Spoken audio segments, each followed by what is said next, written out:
ప్రేక్షకులకు మెరుగైన సేవలు అందనున్నాయి. సో ఒక విధంగా సర్జికల్ స్ట్రైక్ చేస్తున్నారు పవన్ కళ్యాణ్ సినిమా పెద్దల మీద. Surgical strikes on Allu Aravind, surgical strikes on Dil Raju, surgical strikes on Suresh Babu, surgical strikes on Asian theatre Narang. వీళ్ళందరి మీద సర్జికల్ స్ట్రైక్ పవన్ కళ్యాణ్ ప్రకటించారనొచ్చు. ఆంధ్రప్రదేశ్లో మొత్తం ఇప్పుడు ఇంప్లిమెంట్ కాబోతుంది. దీని మీద నాదెండ్ల మనోహర్, కందుల దుర్గేష్తో పాటు హోంశాఖ, వాణిజ్య పనులు, రెవెన్యూ శాఖ మంత్రులతో త్వరలో చర్చిస్తారట. రాష్ట్రంలో మల్టీప్లెక్స్లు ఎన్నున్నాయి, మల్టీప్లెక్స్ స్థాయి సినిమా హాల్స్ ఎన్నున్నాయో తెలియజేయాలని ఇప్పటికే సినిమాటోగ్రఫీ శాఖ అధికారులు నివేదిక అడిగింది. కొన్ని పట్టణాల్లో సింగిల్ థియేటర్లను కూడా 2-3 స్క్రీన్స్గా విభజించి మల్టీప్లెక్స్ విధానంలో నడుపుతున్నారు. వాటిలో టికెట్ ధరలు సింగిల్ థియేటర్ టికెట్ ధరలకు ఏమైనా వ్యత్యాసం ఉందా, కౌంటర్లో ఏ ధరకు అమ్ముతున్నారో ఆరాధిస్తున్నారు. విజయవాడ, విశాఖపట్నం, నెల్లూరు, రాజమండ్రి, గుంటూరు, కాకినాడ, తిరుపతి నగరాల్లో మల్టీప్లెక్స్ల నిర్వహణ, వాటిలో టికెట్ ధరలు, ఆహార పదార్థాల ధరలపై కూడా దృష్టి సారిస్తారు.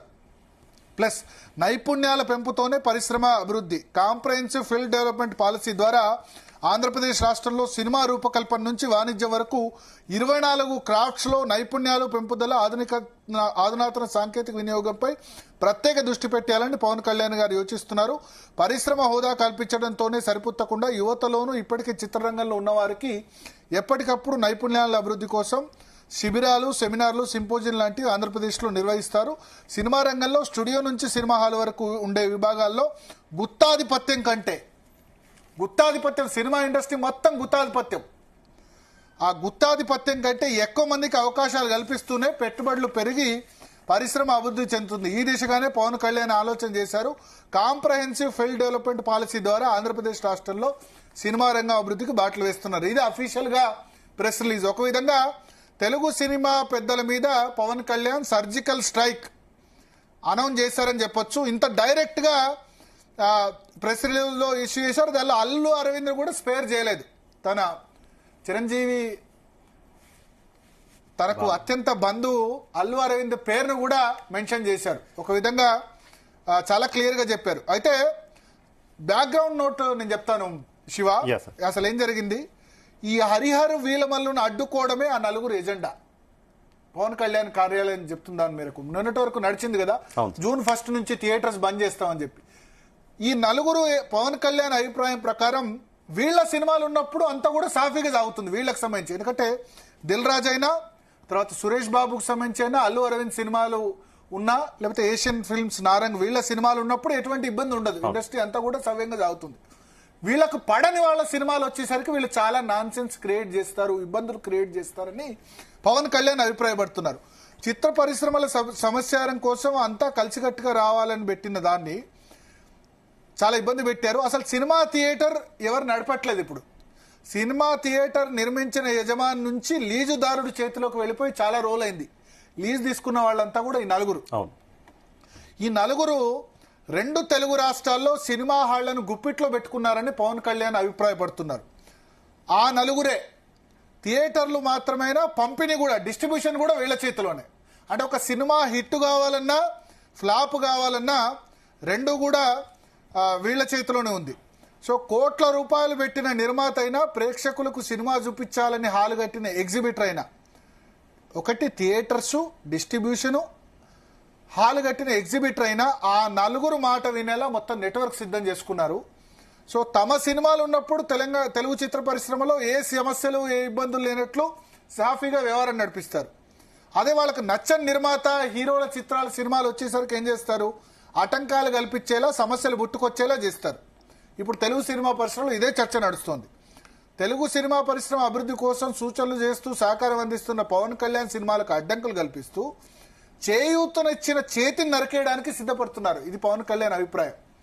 నేను జగన్ సమయంలో ఇబ్బంది పడుతున్న సమయంలో ఎంత ఇబ్బంది పడ్డారో ఆ ప్రభుత్వం, వైసీపీ ప్రభుత్వం ఉన్నప్పుడు తెలుసు. ఆ చేతిని నరికేయడానికి ఇప్పుడు సిద్ధపడుతున్నారు. జూన్ 12వ తేదీన పవన్ కళ్యాణ్ నటించిన హరిహర వీరమల్లు సినిమా రిలీజ్ అవుతుంటే అందుకు కొద్ది రోజుల ముందు నుంచే సినిమా హాళ్లను మూసివేయాలని నిర్మాతలకు అల్టిమేటం ఇచ్చారట. తమ సినిమాల హాళ్లకు అద్దె కాదు, పర్సంటేజ్ల విధానంలో చెల్లింపులు చేయాలని డిమాండ్ చేస్తున్నారు. చర్చల ద్వారా పరిష్కరించుకోవాల్సిన సమస్యను థియేటర్లు మూసేస్తామని నేరుగా హెచ్చరికలు చేస్తున్నారు. అంటే ఆ హెచ్చరికల వెనుక ఉన్న గొంతుల గురించి, వారిని నడిపిస్తున్న వారి గురించి ఆలోచన చేయాలి అని పవన్ కళ్యాణ్ అభిప్రాయపడుతున్నారు. అద్దెల గురించి అయినా పర్సంటేజ్ అయినా డిమాండ్ చేస్తుంది హాలును పునాది దశ నుంచి కట్టిన యజమాని కాదు, వాటిని అద్దెకు తీసుకున్న దళారులు మాత్రమే. సో దళారులు అన్న పెద్ద వర్డ్ కూడా ఆయన వాడిన పరిస్థితి. సో తెలుగు చిత్ర పరిశ్రమని తమ కన్నుసన్నల్లో నడిపించాలని చూస్తున్న వాళ్ళే జూన్ 1వ తేదీ నుంచి సినిమా హాళ్లకు తాళాలు వేస్తామని అల్టిమేట్ ఇవ్వడానికి నేపథ్యం ఏమిటి? ఇవాళంటే దాన్ని రెక్టిఫై చేశారు, ఎందుకంటే పవన్ కళ్యాణ్ సీరియస్ అవుతున్నాడు అన్న విషయం వాళ్ళకి అర్థమైంది కాబట్టి వాళ్ళు అది చేశారు.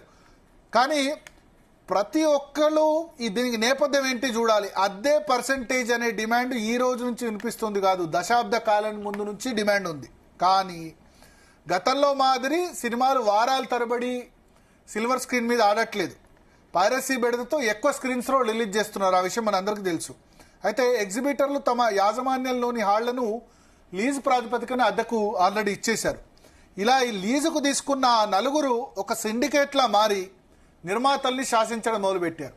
మొత్తం ఆ నలుగురు నిర్మాతలే ఆ నలుగురు మిగతా నిర్మాతల్ని శాసించడం మొదలుపెట్టారు. లీజుదారుల పరిధిలో లేని హాళ్లు సంఖ్య చాలా నామమాత్రంగా ఉంది. కానీ ఫిల్మ్ ఛాంబర్ పరిధిలో సినిమా హాళ్ల యజమానులు ఎగ్జిబిటర్ విభాగంలో సభ్యులే వారి ద్వారా అడపాదడపా ఇటువంటి డిమాండ్లు వినిపించి తమ దానికి రాని వాళ్ళని ఇబ్బంది పెడుతూ ఉంటారు. ఇట్లా థియేటర్స్ ఇవ్వడం. ఇప్పుడు అద్దె కాదు పర్సంటేజీ కావాలంటున్న వాళ్ళు చిన్న సినిమాల విషయంలో ఎందుకు మరో వైఖరికి వెళ్తున్నారు? చిన్న సినిమాలకు రోజుకు 25,000 పైబడి అద్దెను ఎందుకు ముక్కుపండి వసూలు చేస్తున్నారు? ఇప్పటి వరకు ఆ సినిమాల విషయంలో అద్దె ప్రాతిపదికన వెళ్ళిన వాళ్ళు పవన్ కళ్యాణ్ సినిమా వచ్చేసరికి ఎందుకు సమస్యగా మారి థియేటర్ల మూత వరకు వెళ్ళింది? ఇది పవన్ కళ్యాణ్ అబ్బాయిలు ప్రశ్నిస్తున్న ప్రశ్న.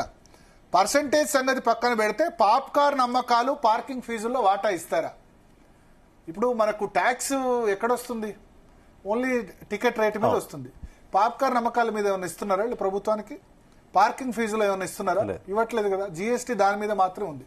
కానీ నిజానికి ఇప్పుడు 5 లక్షలు దాటితే 5 లక్షల రెవెన్యూ దాటితే ఏదైనా అది కూడా జిఎస్టీ పరిధిలోకి రావాలి. హోటల్స్ ఇటువంటివైనా వీళ్ళు చేస్తున్న ఛార్జీలు 300 రూపాయలు 200-300 రూపాయలు పాప్కార్న్కు అది కూడా రావాలి. ఉభయ రాష్ట్రాల్లో మల్టీప్లెక్స్ల్లో వాటాల విధానంలో సినిమా ప్రదర్శన చేస్తూ సింగిల్ థియేటర్లో అద్దె ప్రాతిపదికన నడిపిస్తున్నాయి. ఇప్పుడు ఎగ్జిబిటర్ల పేర్లతో డిమాండ్ చేస్తున్న వాళ్ళు పర్సంటేజ్ విధానంలోనే టికెట్స్ మీద వచ్చిన వసూళ్లు మాత్రమే కాకుండా ఆ సినిమా ప్రదర్శించినంత కాలం క్యాంటీన్లో పాప్కార్న్ అమ్మకాలు, కారు, స్కూటరు, సైకిల్ పార్కింగ్ ఇచ్చిన రెవెన్యూలోనూ వాటా ఇస్తారా లేదో మరి ఆ నలుగురు ఎందుకు చెప్పట్లేదు? టికెట్ 150 ఉంటే పాప్కార్న్ 300 ఉంటుంది, కాఫీ 150కి అమ్ముతున్నారు. ఇదంతా కూడా ఇవన్నీ సోకాల్ సినిమా పెద్దలు కాదా? సినిమా హాల్లో పార్కింగ్ ఫీజు ఉండకూడదు, హాల్ నిర్మాణ సమయంలోనే పార్కింగ్ వసతి చూసే అనుమతిస్తారు, కానీ దానికి ఫీజు ఉండకూడదని తెలంగాణ ప్రభుత్వం అప్పుడు ఆదేశాలు ఇస్తే వెంటబడి వీళ్ళు రద్దు చేయించారు కొద్దిమంది. తర్వాత ఏకతాటిపై నిలవాలని చూస్తే భయం ఎందుకు పెడుతున్నారు? తెలుగు రాష్ట్రాల్లో సినిమా హాళ్లు మూసేస్తామనే వరకు సమస్య ఎందుకు తీసుకెళ్లారు? ఆ సమస్య పరిష్కారానికి అడ్డుపడుతున్న వాళ్ళ ఎజెండా ఏంటి? వారి జెండా ఎవరు మోస్తున్నారు అన్నది కీలక అంశం. ఆ నలుగురు తీసినా వారి చేతికొచ్చిన సినిమాల విషయంలో ప్రభుత్వం చుట్టూ తిరిగి బెనిఫిట్ షోల నుంచి టికెట్ ధర పెంచుకునే వరకు అన్ని రకాల విన్యాసాలు చేస్తారు.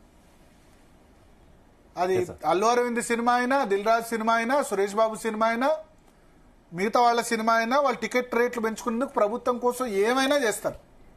అల్లు అర్జున్ అరెస్ట్ చేసినా తెల్లారిపోయి అల్లు అరవింద్ రేవంత్ రెడ్డి కలుస్తారు కదా. నాగార్జున విషయంలో యాక్షన్ తీసుకుని మళ్ళీ ఆయన పోయి అక్కడ కలుస్తారు. కానీ అంటే వాళ్ళ అవసరాల కోసం ప్రభుత్వాల చుట్టూ తిరుగుతారు, వ్యక్తిగత అవసరాల కోసం. వేరే వాళ్ళ సినిమా వచ్చేసరికి వేరే విధంగా ఉంటుంది. చాలా మంది నోరు విప్పలేకపోతున్నారు. పవన్ కళ్యాణ్ లాంటి వాడికే ఈ విధంగా టార్చర్ పెడుతున్నారంటే చిత్ర పరిశ్రమలో మిగతా వాళ్ళ పరిస్థితి ఏంది? మిగతా హీరోల పరిస్థితి ఏంది? మిగతా వాళ్ళ పరిస్థితి ఏంది? ఎవరి సినిమాకు వాళ్ళు రావడం ఏంటి? మొత్తం అందరూ కలిసికట్టుగా కూర్చొని సినిమా రంగంలో ఉన్న సమస్యలు ఏంటి, వాటిని పరిష్కరించుకోవాలని నిర్ణయానికి రాకుండా, ప్రభుత్వం దగ్గర ఉంచి చర్చించి జరగకుండా, అట్లా కాకుండా ఆయన పదవి బాధ్యతలు స్వీకరించాక ఒక్కసారి నిర్మాతల బృందం కలిసింది సినీ పరిశ్రమ. దిల్ రాజు, సురేష్ బాబు, అల్లు అర్జున్, అశ్విని దత్, సుప్రియ. వారిని సాదరంగా స్వాగతించి సమస్యలు తెలుసుకున్నారు. ఏ ఇబ్బంది ఉన్నా కందుల దుర్గేష్ కలిసి చర్చించాలని కూడా చెప్పారు. వేర్వేరు సందర్భాల్లో దిల్ రాజు, అల్లు అరవింద్ తదితరులు పవన్ కళ్యాణ్ కలిసి తమ సినిమా విడుదల అవసరమైన అనుమతుల కోసం చర్చించారు.